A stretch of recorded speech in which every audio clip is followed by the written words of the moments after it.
Bonjour, bonjour. Alors aujourd'hui, une nouvelle expérience avec la Gesmonite. Je vais essayer de la peinture acrylique et de l'encre à alcool.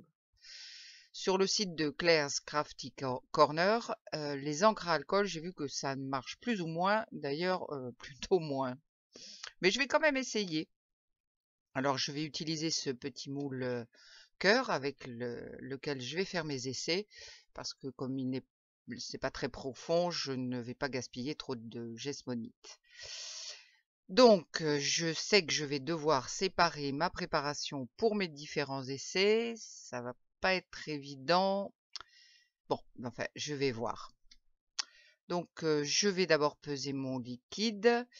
Je vais prendre 30 grammes de liquide. Et donc ensuite, 30 grammes multiplié par 2,5, je vais mesurer 75 grammes de poudre. Alors, cette fois, je pense que je ne referai pas la même erreur que la dernière fois. Dans la vidéo où j'ai fait mes premiers essais de Gesmonite, je vous mets le, le lien dans le coin droit en haut. Donc, j'ai une petite idée de ce que je veux obtenir, en particulier avec la peinture acrylique. On va voir si j'obtiendrai ce que je veux.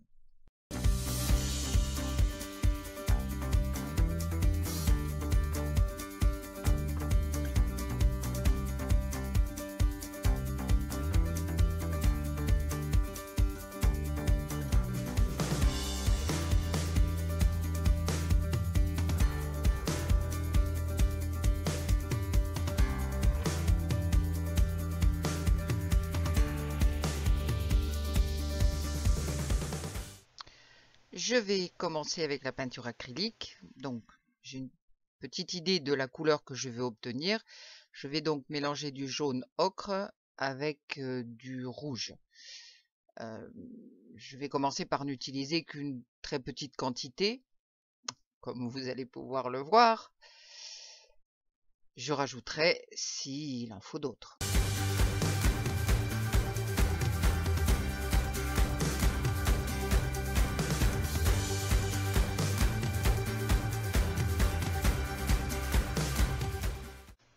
Bon, là, c'est quand même vraiment trop peu. Je vais en rajouter un petit peu plus.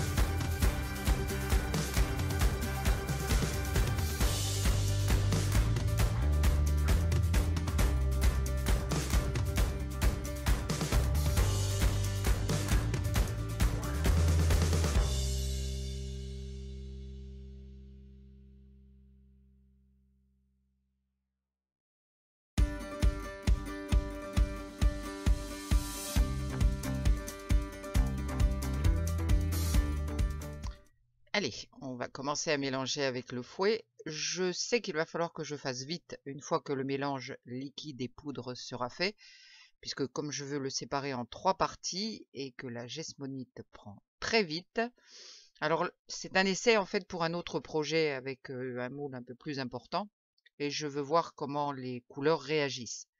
Je sais qu'il existe un retardateur pour la Gesmonite. Alors je ne sais pas, peut-être je m'en procurerai un peu plus tard.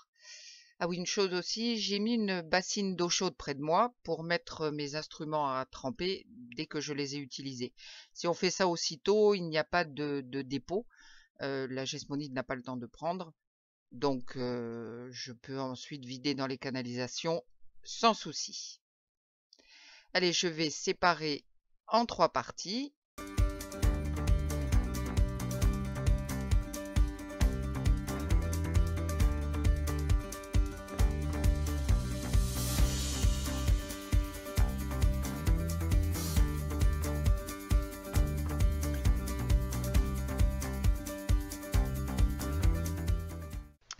Je commence avec ma peinture acrylique. Bon, la Gesmonite étant blanche, évidemment, ma couleur est un petit peu pâle, palichonne. J'aurais peut-être dû mettre un peu plus de peinture. Je ne sais pas, je vais voir. Je referai un petit essai un peu plus tard. Bon, je vais verser dans mon moule et on va voir ce que ça donne.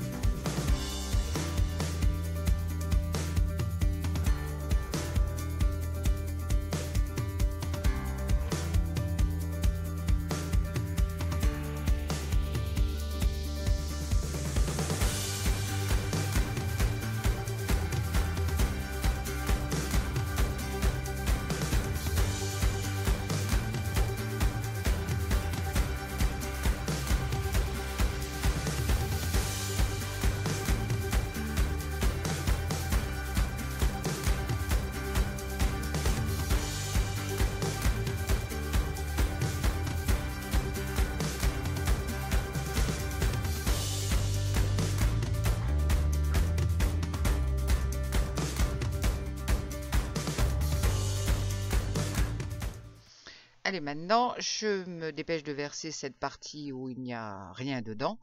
Je vais essayer l'encre à alcool. J'ai choisi un bleu puisque j'aime le bleu. On va voir ce que ça donne. Je ne suis absolument pas sûre du résultat, mais vous verrez que je n'ai pas tort.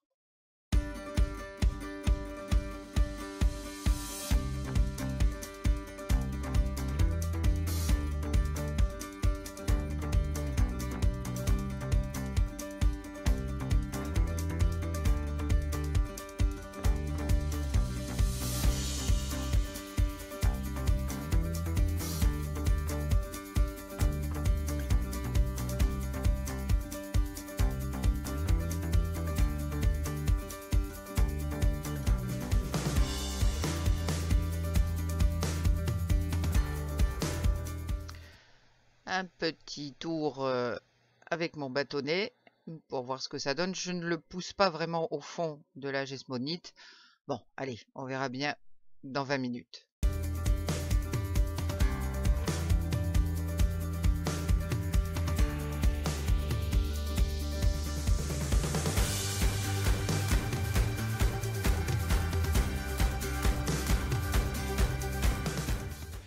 Pour le troisième, je vais obtenir une sorte de rose pâle.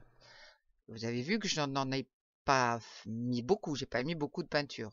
Bon, déjà en mélangeant, je trouve que ce rose est un petit peu trop fort. Mais bon, on va bien voir. Avec le séchage aussi, il y a changement de couleur, donc je vais bien voir. Et là, je vois, vous pouvez le voir également, que le mélange commence déjà à prendre, il est beaucoup plus épais. Donc, on a vraiment, oui, on a à peu près maximum, on a 10 minutes pour travailler, donc il faut vraiment se dépêcher. Et c'est vraiment très rapide. Pour moi qui suis relativement lente et qui réfléchit tout le temps, là, j'ai pas trop le temps de réfléchir. Je vais rajouter un petit peu de gesmonite nature, si je puis dire, sur celui-ci. J'aurais peut-être pas dû.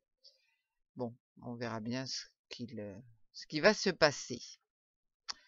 Alors là, rien que à la vue, je pense vraiment que le mélange avec l'encre ne va pas marcher du tout. Bon, écoutez, on va se retrouver pour le démoulage et voir les résultats.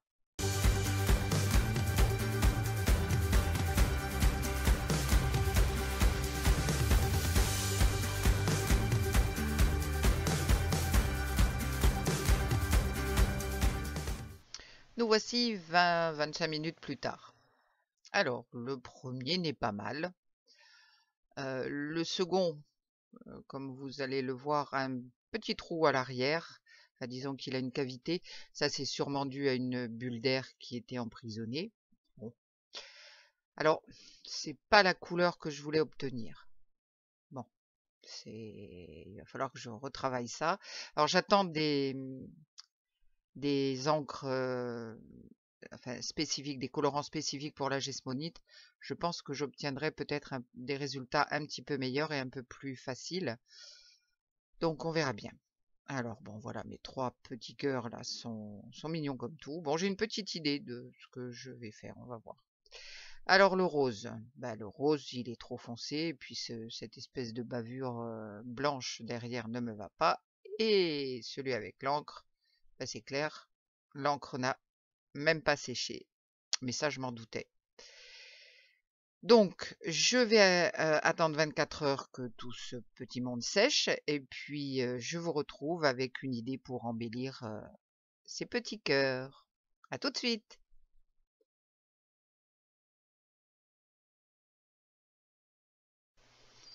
Me voici de retour. Donc, comme vous pouvez le voir, la couleur de mes petits cœurs est encore un peu plus claire. Donc, il faudra que je mette un peu plus de peinture pour obtenir la teinte que je désire. Alors, j'ai ces adorables décalcomanies de chat que je vais mettre sur un des cœurs. J'adore ces décalcomanies, j'adore les chats. Et puis ensuite, je vais également essayer un scellant, enfin, un produit qui rend la gesmonite hydrofuge. Parce que ça va disons un vernis c'est pas un vernis, c'est plutôt quelque chose qui la rend hydrofuge, donc c'est intéressant si vous faites des porte-savons ou des choses comme ça. Donc il y a un scellant particulier pour la gesmonite, mais je n'ai pas pu m'en procurer. J'ai donc trouvé un autre produit, une alternative sur Amazon. Donc pour mettre ma décalcomanie, eh bien, enfin c'est des sortes de, vous savez, ces tatouages temporaires. Donc j'applique mon papier essuie-tout humide, après avoir enlevé la protection plastique sur la face de ces décalcomanies, ça je l'oublie régulièrement.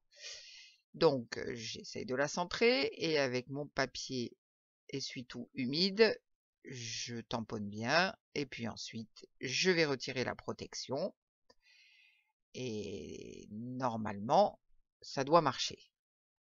On va voir. Voyons.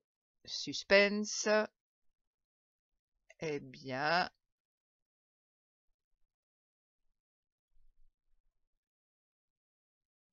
il faut retirer doucement hein, pour éviter de faire des bavures.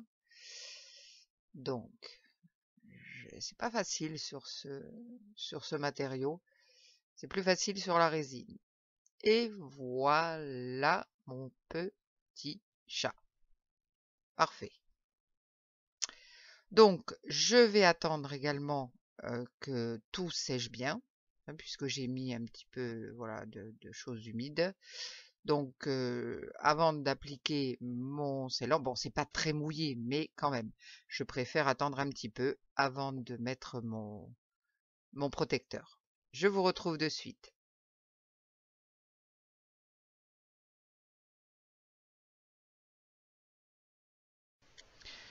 Voilà le scellant que je vais utiliser, enfin le produit protecteur.